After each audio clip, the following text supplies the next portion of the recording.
Hello and welcome to our first newscast of the semester on Edinboro Television. I'm Pat Ware. And I'm Elena Krafik. You're in the know for local Edinboro news, campus events, Erie-based action, and sports coverage starting right now. The sound of bagpipes and fiddles filled the air at Edinboro University September 7th through 10th as the university hosted the 24th annual Edinboro Highland Games and Scottish Festival. The Calling of the Clans officially kicked off the festival Friday night with various instrumental competitions, local vendors, Scottish food sampling, beer tasting, and the traditional Highland Games following on Saturday. The festival activities wrapped up on Sunday when the Chelsea House Orchestra gave a final performance. To view video content or pictures captured at the 2017 Highland Games, visit edinboronow.com. With each new semester comes a number of changes, and for the fall 2017 semester at Edinboro University, this means new administrative positions, interim appointments, and staffing changes. This semester, the university filled 2 new dean positions.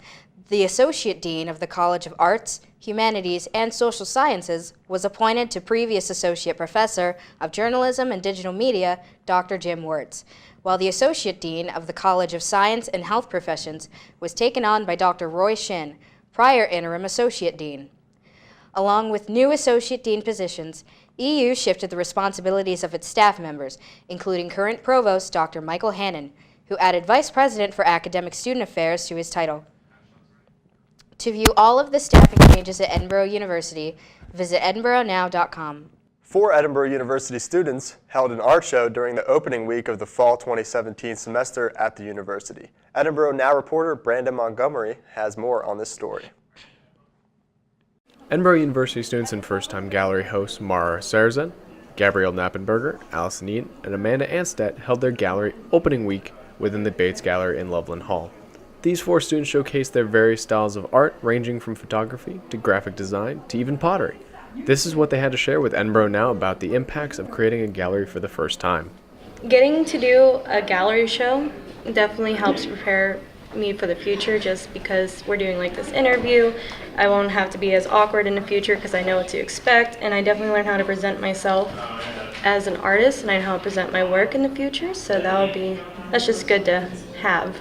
Even though I'm a traditional animation major, I definitely plan on pursuing this further. I really enjoy it, and I just really love taking photographs. I like to go visit new places and capture their scenes. As a student, I mean, you have learned a lot from the gallery itself, but what does it mean to you on a personal note? I'm very shocked that I get to show my work off. I'm very grateful that I get to do it, and it really surprised me that I have made so many great friends that are also artists that also want me to be in their gallery show with them, so that really means a lot to me, and it really makes me feel better about my work when it comes to me thinking that I'm not as good, but I obviously have great friends that think I'm good, so it gives me a reason to keep going with it. One of the gallery artists, Allison Eaton, talks to Edinboro Now and takes the meaning of being a part of a gallery to the next level. I feel like it gives us a chance to express ourselves to the public. I feel like a lot of people don't understand what the true potential of a college student is, and lots of people kind of look down on art majors and say, oh, they can't do math or something like that. But really, without art, the world wouldn't be anything it is like today. There's media and art everywhere you look, and I feel like showing young artists in galleries is very important to us because we feel like we are valid and people are coming in to see it, and it makes us really happy. We also had the chance to speak with Gabrielle Knappenberger about what the show meant to her and how the show could provide feedback on art pieces in the gallery that the 4 students had produced. This is what she had to say. It's allowing me to showcase everything I've worked so hard for in these past couple years. I haven't been an art student for very long, but it's cool to see what we can do in such a short amount of time. We get to see different sorts of comments, I think, from people in here, and you get to see a wider range of what we can do on the wall. The 4 students look forward as they plan for the future at Edinboro University. Reporting from Edinboro University, Brandon Montgomery, Edinboro Now. Edinboro University President H. Fred Walker held a welcome back address for students on Wednesday, September 13th at the Van Houten Dining Hall.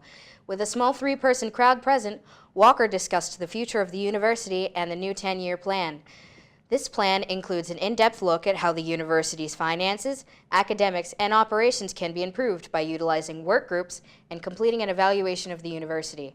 For more information on Walker's future plans for Edinboro, visit edinboronow.com. On September 21st, Edinboro's University Players Club began their play series of Night of One Acts. Night of One Acts series consists of 6 one-act shows put on by student directors and actors. The shows include The Basement, Believe, In the Meantime, Caught in the Act, and many other student-produced acts. The shows wrap up Sunday with a matinee show at 2:30 p.m. To view an in-depth look behind the different acts, visit Edinboro Now's YouTube page. Edinboro University's 7th Annual Potter Fest took place this past week, with plenty of magic-induced activities occurring on and off campus. The Harry Potter-inspired festival kicked off Saturday, September 23rd, with a day at the castle. Edinboro University faculty transformed the 3rd floor of the Frank G. Pogue Student Center into Hogwarts community for youth and the young at heart to explore. The festival continued throughout the upcoming week, featuring events such as the Edinboro University Symphonic Wind Ensemble, the Joey Lathe Potter Bowl, the Magical Farmers Market, and Quidditch. That's the local news update. Stay tuned, as Edinboro Now reporter Gabe Hypes brings you to all the Edinboro Fighting Scots sports action from this week right after these messages.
We finally bought a place. Holy cow! You seriously have enough saved to do that? We've been putting a little aside each month. Jeez, at the end of the month, we have nothing left to save. Yeah, I have no idea where it goes. Well, you're spending a lot on...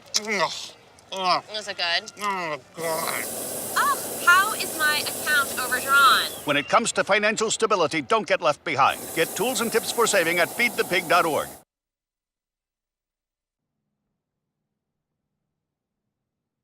Welcome to the Scott Sports Show. On today's show, we will have the soccer team coming in with head coach Gary Kagiavis, Danielle Chadden, and Alex Root. Chadden is coming off a two-goal performance against Millersville, a team she beat in overtime last year with a game-winning goal. We also have the volleyball team with head coach Missy Soboleski and Sierra Jackson, the red-hot freshmen that made immediate contributions to the team.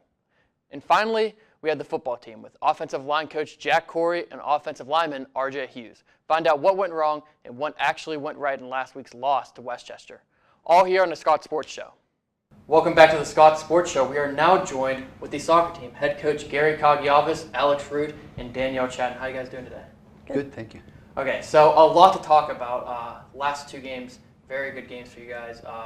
We'll go straight into the other one. Danielle, 2 goals, 1 within the first minute of the game, it seemed like. What was going on for you last Saturday? I mean, I heard like a lot of things about this game. Like, they were a tough team. They were like best competition we had last year, one of them. And so, I mean, I was really excited for the game and very pumped that it happened so soon. I wasn't expecting it. And then, how does it feel for all of you to get the first win in Sox Harrison this season? Usually we don't lose at home too often. It's just been kind of a challenge with the games going straight in and so many freshmen and stuff like that. Just to mention on Danielle, she also got the game winner against Millersville last year in overtime. So I think she kind of likes playing them. Same for you guys. I mean, first win of the year in Sox Harrison. How's it feel? Good. Our family's never been there, so it's good. Finally win there. And so, Alex, defense has been playing very well all season, but these last 2 games, only 2 goals given up. How do you feel that you've done your defensive part so far? It's been an interesting year so far just because our defense, it's been our first time all playing in the back together. Me, it's my first time as a defender overall, so it's just been kind of a learning process, and I think it's finally starting to click for all of us together. And I think just giving it all I have, that's what I do. And so, Danielle, you've played 295 minutes so far this season in 6 games. How can you keep up that intensity all year, being conditioned enough to last a whole season? Well, I mean, coming in over the summer is the most important part, I think. You have to condition all the time and be ready for preseason. And I was just coming off of an injury of last year, so like I had to do like double what I did last year, and then like in between games practices is just recovery now during the season. Probably if you ask Danielle, she hasn't played enough minutes. And so we talked about earlier in the season, Coach, a lot of freshmen on the team. How do you feel? Well, first off, me and Tubby have talked about how you had this quote that you said, the good thing about freshmen is they turn into sophomores. And that stuck with us a lot. We really, really like that quote, and we've used it numerous times now. But how do you think they have changed right now from the first game of the year to now the 7th game of the year tomorrow? Well, the league itself is very, very competitive, and so there's no time to waste, really, to be honest, as far as their development goes, and they just have to pick stuff up as it goes along. And as you can see, now they're contributing more and more, and they're figuring out the level of play, and they're picking up stuff at practices, and so I think the future is going to be bright with this class. Some are coming along a little bit quicker, but as you saw, one of our freshmen scored, assisted by another freshman, and so I think we're on a good thing. We've got a lot of good players, and most of it is due to their hard work and willingness to give what the team needs. I just want to expand on Alex's about the defense. Mm-hmm. Alex is a converted forward. Colleen is a converted center midfielder. Maggie's a freshman. Marissa's a freshman. Sarah's been doing yeoman's work, playing off her line a lot. I don't know if you've been watching, but not many teams play like that. So we've been fortunate of their willingness to play that way for us and playing positions that they're not used to playing, and really helping us along just to try and get some results. So it's a team effort. That's really it really may be some of our best stuff we've done in all the years that we've had success here. And so Roberts Wesleyan coming in this Wednesday. How do you guys feel about that game? The reason I'm a bit late is because I was getting a scouting report. That's okay. That's a good thing to be late. Yeah. I think, well, Roberts Wesleyan has been a good program for many, many years. Alex has had an opportunity to play against them. They had a national team player the last time she played. They do have several international kids. They're always very well organized. It's a really good program. Even though their record is 1-4, they've lost against St. Rose, which is a national powerhouse. They've lost against some of the better teams in the country, and so their record's deceiving. They've gone out. Bridgeport's another top program in the country that they lost to. So their record's deceiving, but I think it's going to be a great game. I think we're going to be ready. I think my kids are ready to play, and I think they'll show up and play. I'm counting on it anyway. And that's good here. Don't go anywhere. You are watching the Scott Sports Show. There's one thing you can never have sex without. It's not something you buy. Or something you take. In fact, there's only one way to get it. It has to be given to you, freely. It's consent. Because sex without it isn't sex. It's rape. Consent. If you don't get it, you don't get it. It's on us to stop sexual assault. Learn how and take the pledge at itsonus.org. Hey, it's Ava, and this is Tess from Do It Your Selfie, where we recreate the hottest looks from today's biggest music videos. After cleaning out our closet, we have a lot of clothes we don't wear anymore. Like this old pile of t-shirts. It's not garbage, it's actually a new rug. And to make it, all you need to do is cut, tie, and glue. Cut the t-shirt into strips. Tie the strips into knots. And glue the knots to the bath mat. I love it. Give your garbage another life. And recycle.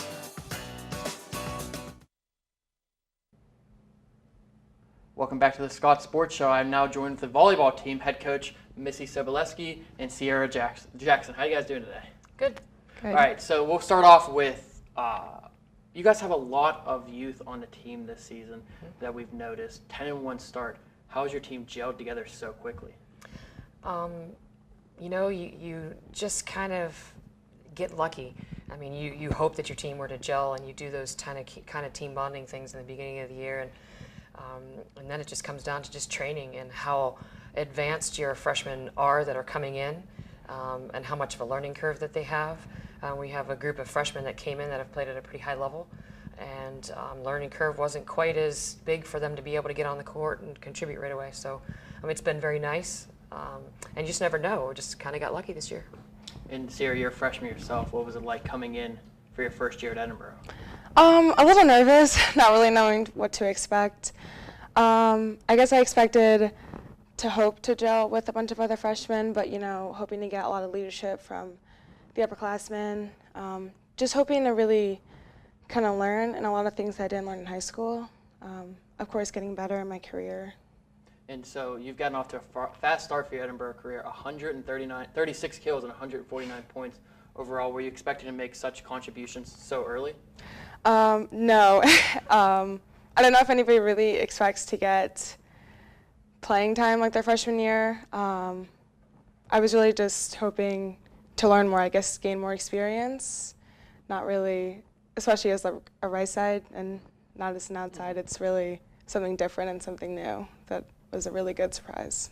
And so you guys have been playing pretty much all outside of conference opponents. Now you're getting into PSAC play. How does the game plan change? Honestly, it really doesn't. We just prepare to be the best we can be, always training on the details of the game and the process of the game, and trying to really focus on the basics, because if we do the basics well, even down to the way we move on the court, if we do those things the right way, and the process starts off right, then usually the ending has a chance of ending right. So we're just going to take it day by day, match by match, and we have UPJ first, and we'll attack them, and then Saturday move on to IUP or to Lockhaven. But it's just one game at a time. Doesn't matter what opponent it is. Awesome. Well, thank you guys for coming in. Thank you. Thank you. Don't stop watching the Scott Sports Show.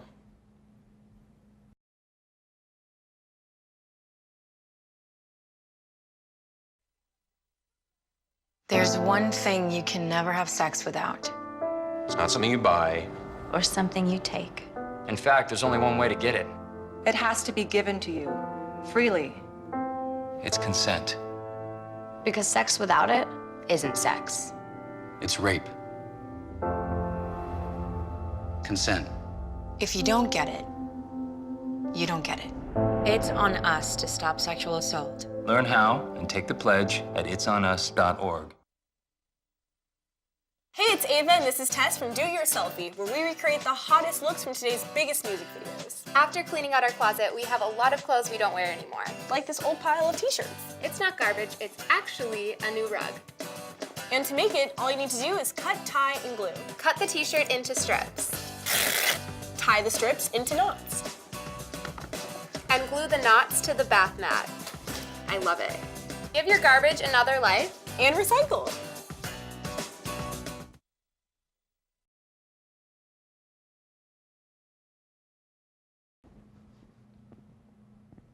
Welcome back to the Scott Sports Show. We are now joined with offensive line coach Jack Corey and offensive lineman RJ Hughes. I mean, guys, how do you feel about this week now, coming off of a loss to Westchester, in Westchester?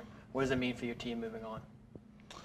Moving on, I think it was a great building experience. We got some young guys in the game. We got some young guys that made their first away trip. got to know the process of playing college football and being on the road and things like that. And I think there's a lot of positives in it that we can build from. And so you talk about building, and there were positives we talked about before the show. The offensive line did a great job giving Walter Fletcher 147 yards and also only giving up 1 sack, I believe, in the game. Two. Also, two. Yeah, two. And so that is a positive moving forward. But we talked about everything that could have gone wrong in this last game actually did go wrong.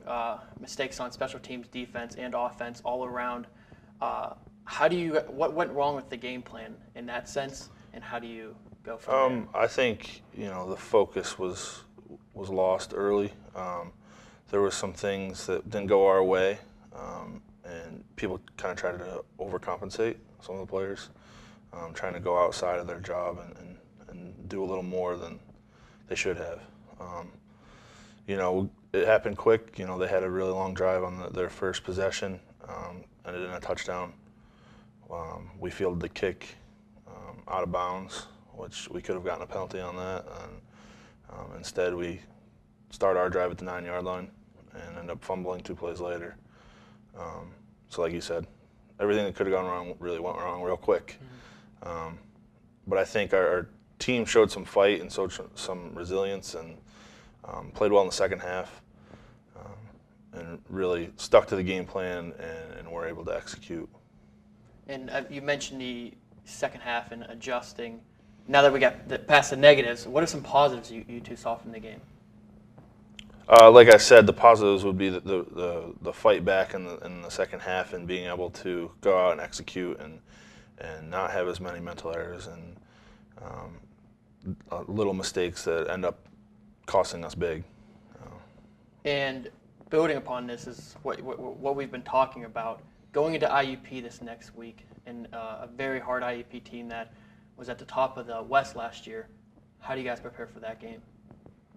We prepare like every other week. We really feel like we're the only team that really can stop us is us. When we have mental breakdowns and mental errors and don't pay attention to the details and do little things and take care of the football, that's the only really thing that's going to slow us down, we believe, especially on offense. And then RJ, going into this week, same question to you. How can you improve on last week's outcome? Definitely just try and get the guys going, refocus. I think this loss definitely served as a refocusing point for our team. Just help us come together a little bit more through this loss. And so that does it here. Don't go anywhere. You're watching the Scott Sports Show. That's all for the Scott Sports Show. Don't miss any of the action right here on campus. Watch the Scott Sports Show every Wednesday right here on Edinboro Now.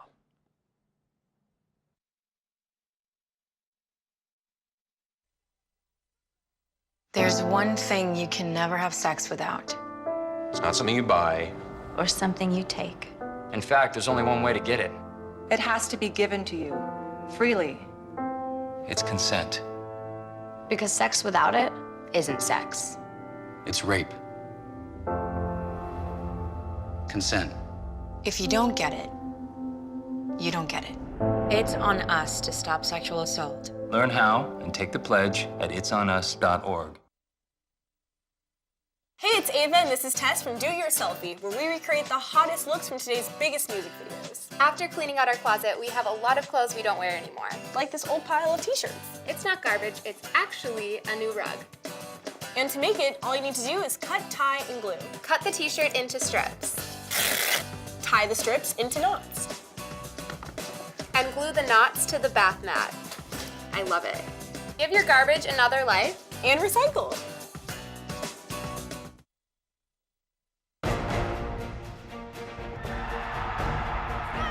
NCAA Division II has much to cheer about, as nearly 100,000 student athletes compete with passion and pride.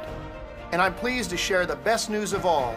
Student athletes are outperforming the rest of the D2 student body in graduation rates. Just another reason why you'll hear us say with pride, I chose Division II. Learn more at d2sa.org.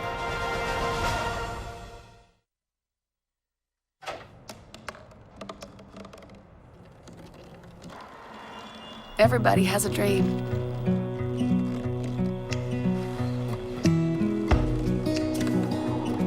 Mine was to see the ocean.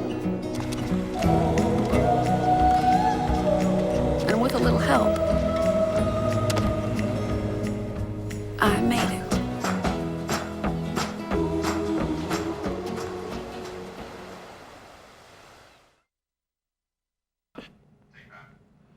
Edinboro University's Student Government Association will meet Monday at 6:30 in the multi-purpose room of the Pogue Student Center. SGA will be highlighting their new budget and how it will affect students in clubs and organizations on campus. Superheroes is the theme for this year's Edinboro University's homecoming. The homecoming festivities will kick off Friday, October 13th at 7:15 behind the Pogue Student Center with the annual bonfire and coronation of the homecoming king and queen. The festivities will continue throughout the weekend, including the Kilted Mile, the Homecoming Parade, the second annual Alumni and Friends Beer Garden, and the Fighting Scots football game against Mercyhurst University. For full coverage of the homecoming activities, visit edinboronow.com during the homecoming weekend. That's all the news and upcoming events we have for you today. Make sure to stay updated with all things Edinboro at edinboronow.com. Thank you for tuning in. Have a great weekend.